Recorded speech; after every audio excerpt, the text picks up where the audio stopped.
तानां पापद्रव्योपजीविनां विधिक्रिया विहीनानां गति గోవింద కీర్తనం.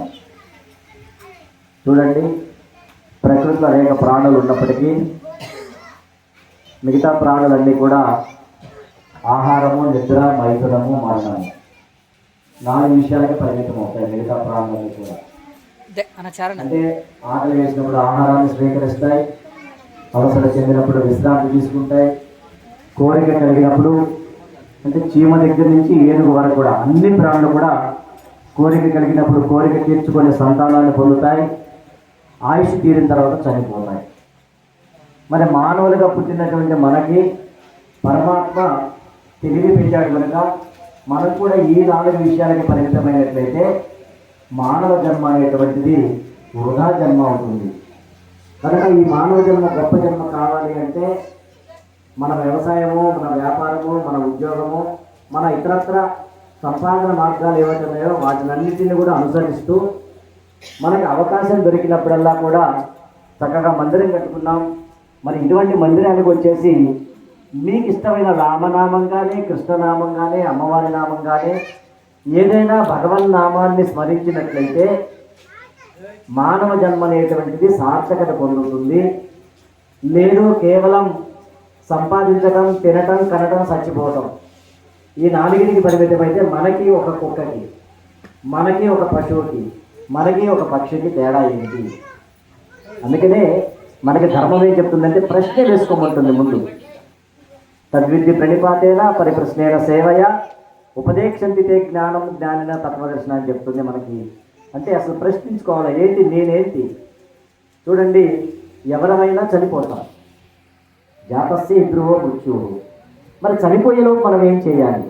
చూడండి, మనకి వివాహం చేసేటప్పుడు మనకు అయ్యగారు మన చేత ప్రమాణం చేపిస్తాడు. ధర్మేచ అర్థేచ కామేచ మోక్షేచ నాచి చరామి అని భార్య చేత, భర్త చేత ప్రమాణం చేయిస్తాడు. అంటే దాని అర్థం ఏంటంటే, ఓ భగవంతుడా, భార్యాభర్తలుగా ఒకటవుతున్న మేము ధర్మాన్ని ఆచరిస్తూ, అంటే ధర్మం అంటే ఏంటి అంటే మన ఆనందం పొందుతూ మన ఆనందం ద్వారా ఏ ప్రాణి కూడా బాధపడకుండా ఉండాలి. ధర్మం అంటే ఏంటంటే మన ఆనందం కోసం ఏ ప్రాణి కూడా పిపీల కానీ బ్రహ్మ పర్యంతం ఏ ప్రాణి కూడా బాధపడకుండా ఉండేటువంటి సుఖాన్ని కానీ సంతోషాన్ని కానీ అనుభవించేటువంటిది ధర్మం. ఇక అర్థము అంటే సంపాదన. ఈ సంపాదన కూడా ఎలా ఉండాలి అంటే ధర్మంతో కూడుకున్నదై ఉండాలి. మనం సంపాదించి చూడండి, ఇవాళ మీకు ప్రచారానికి వచ్చామంటే మరి మొగిలి శ్రీనివాసరెడ్డి గారిని కూడా ఇదే ఊరిని మా గురుగారు శివాజీ గారు చెప్తున్నారు. మనం ఎంత సంపాదించామనేది కాదండి, మన సంపాదన ధర్మానికి ఎంత ఉపయోగపడుతుంది.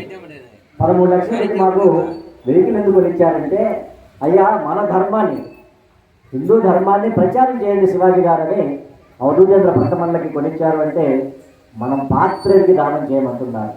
వాళ్ళు చెప్పినట్టుగా మన కామెపల్లిలో దోషయజ్ఞం చేసినప్పుడు కూడా అనేక మంది కూడా మనకి అనేక రకాలుగా మద్దుల నుంచి చాలా సహకారం అందిందండి. ఇంతమంది భక్తులు వచ్చారని చాలా సంతోషంగా ఉంది. ఎందుకంటే మనకి మంగళవారం కానీ శనివారం కానీ చేస్తే మన దౌర్భాగ్యం ఏంటంటే మంగళవారం నాడు సీరియల్, శనివారం నాడు ఏదో పనికిరాని చెత్త సినిమాలే. ఎందుకంటే నేను ఒకసారి భగవద్గీత చెప్దామని మన జూమ్ మీటింగ్ స్టార్ట్ చేస్తే ఒక 26 మంది అయ్యారండి. అంటే ప్రతి గురువారం నేను డ్యూటీలో ఉన్నా, డ్యూటీలో లేకపోయినా